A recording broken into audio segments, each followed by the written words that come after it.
가나안 복음 방송을 시청하시는 시청자 여러분, 반갑습니다.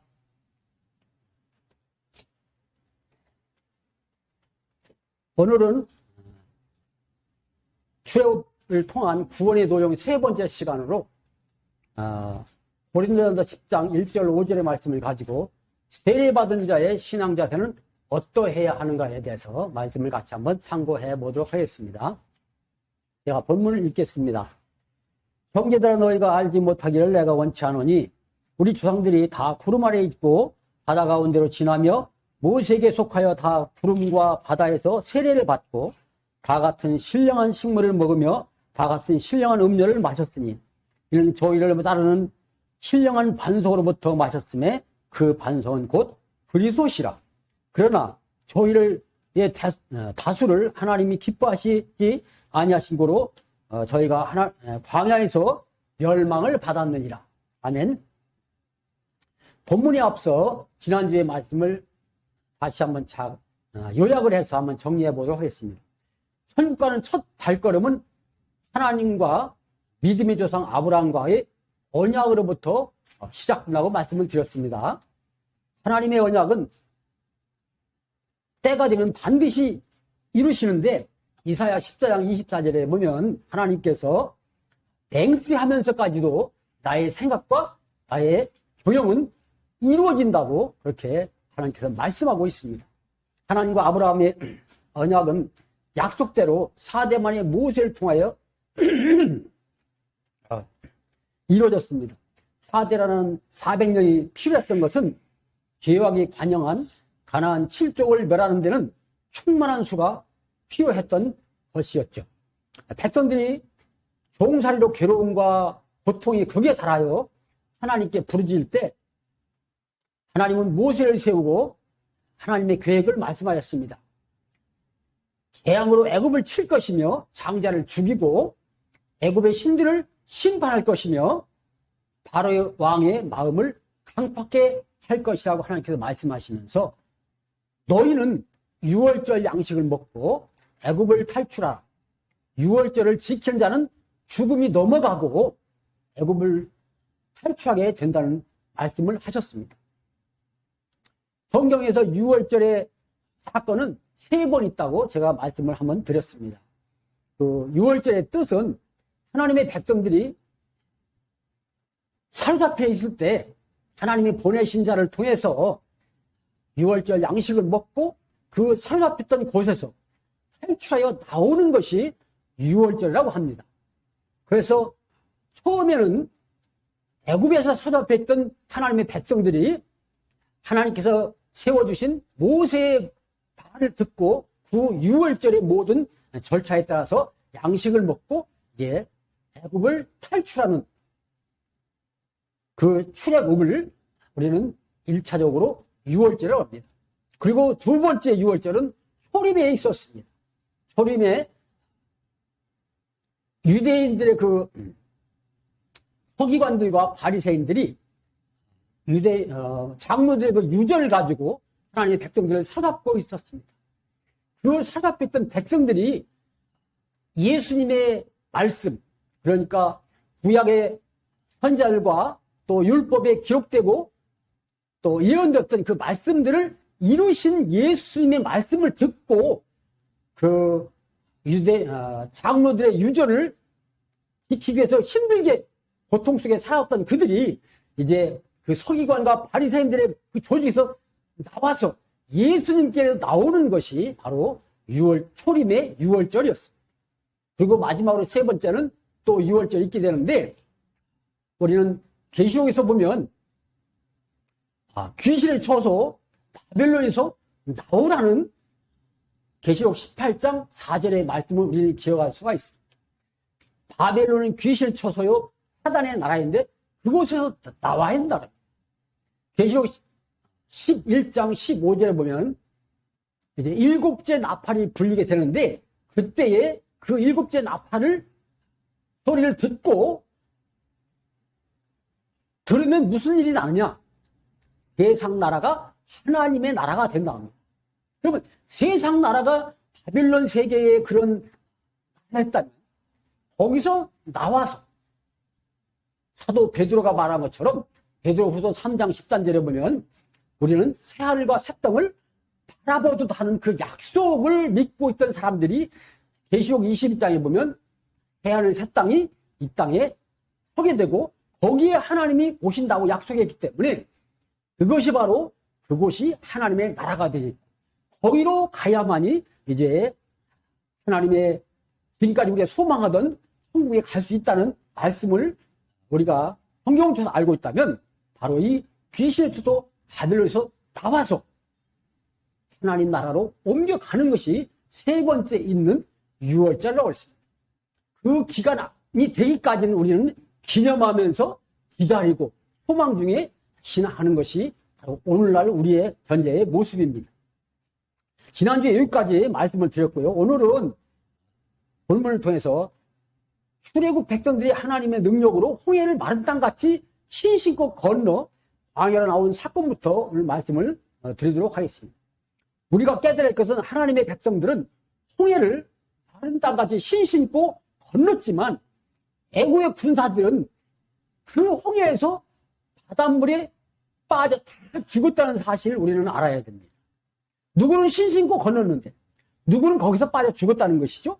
이것은 하나님의 철저한 심판이고 자기 백성들에게는 다시 돌이킬 수 없는, 돌아갈 수 없는 길이라는 것을 확인시켜주는 것입니다. 다시 말해서 애굽으로 돌이키지도 말고 생각지도 말라는 그런 교훈이 되겠습니다. 저는 이 전무후무한 하나님의 권능을 보면서 이런 말씀을 드리고 싶습니다. 오늘날 이적 기적을 찾아 헤매는 수많은 목회자, 성도들이요. 출애굽부터 광야 40년의 이적 기적보다 더 큰 기적이 이 땅에 있을까요? 은사가 있다, 능력 있다면서 무엇을 보았네, 무엇을 들었네 하시는 분들 정말 정신을 차려야 되는 것은 이 지구상에 단 한 번 있었던 그 전무후무한 능력을 직접 눈으로 보고 체험한 출애굽 백성들도 결국은 광야에서 다 죽었다는 사실입니다. 이적 기적이 천국을 보내주는 것이 결코 아니라는 말씀이 되겠습니다. 오직 하나님의 말씀으로 살고 그 말씀을 순종함으로 천국을 갈 수 있다는 것을 우리는 깨달아야 합니다.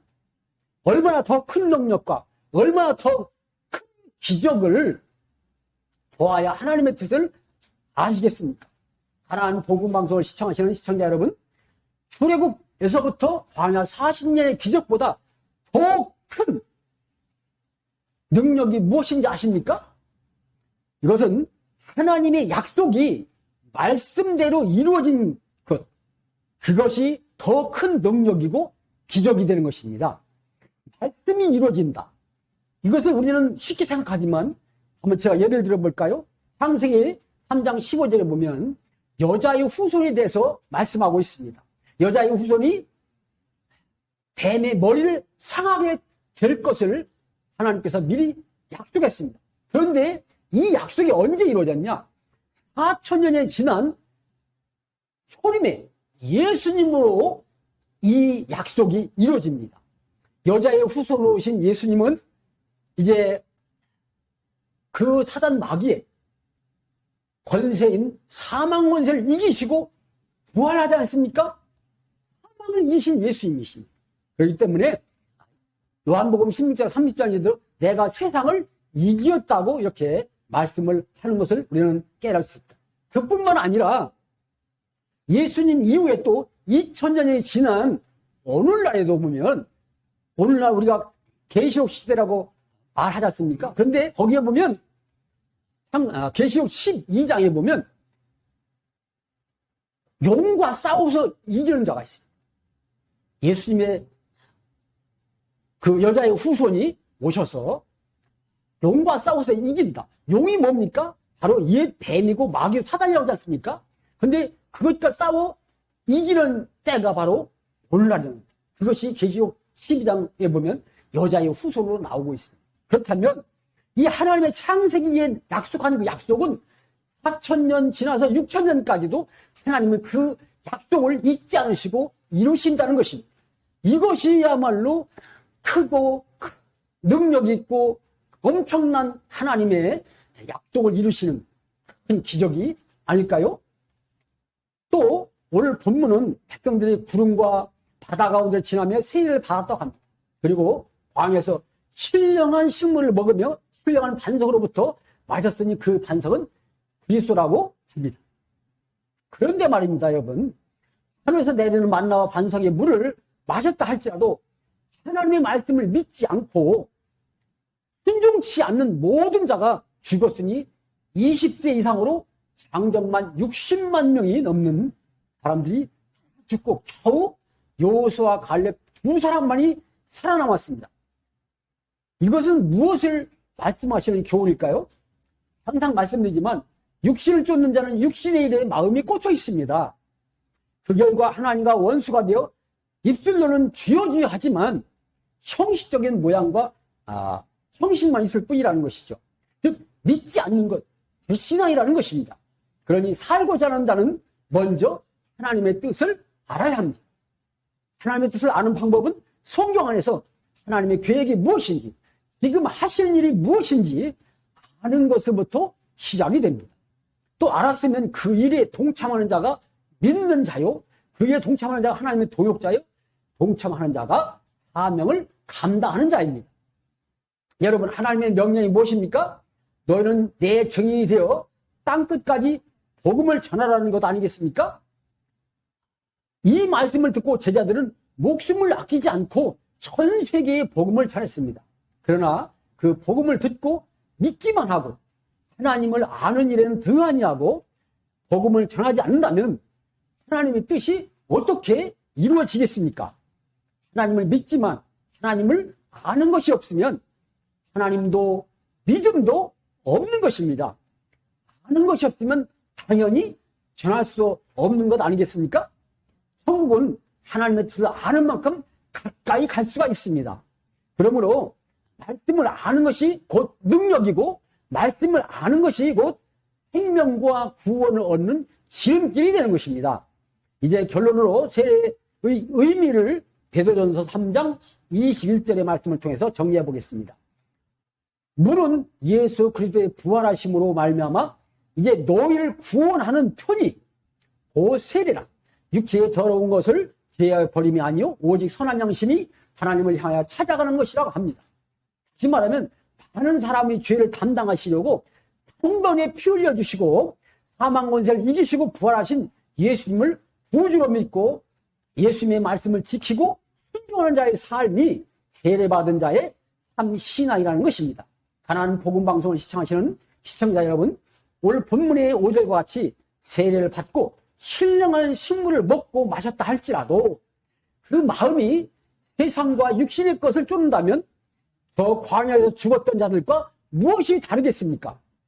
그들이 출애굽할 때는 하나님의 권능을 보고 느꼈으니 이제 종살이를 청산하고 새로운 희망과 새 세상을 꿈꿨을 것입니다. 그러나 하나님의 뜻과는 상관없이 자기 육신의 욕심을 채우는 일에만 마음이 있고 하나님의 일과 뜻에는 관심이 없고 하나님께 원망과 불평만 하다가 결국 심판받게 된 것을 우리는 명심해야 됩니다.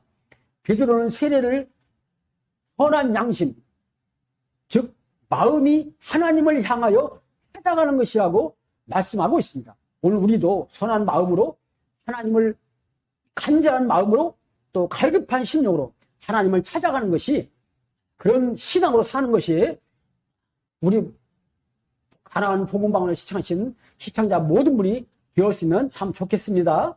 오늘은 여기서 이 말씀을 마치고 다음에 또 이어서 하도록 하겠습니다. 감사합니다. 아멘.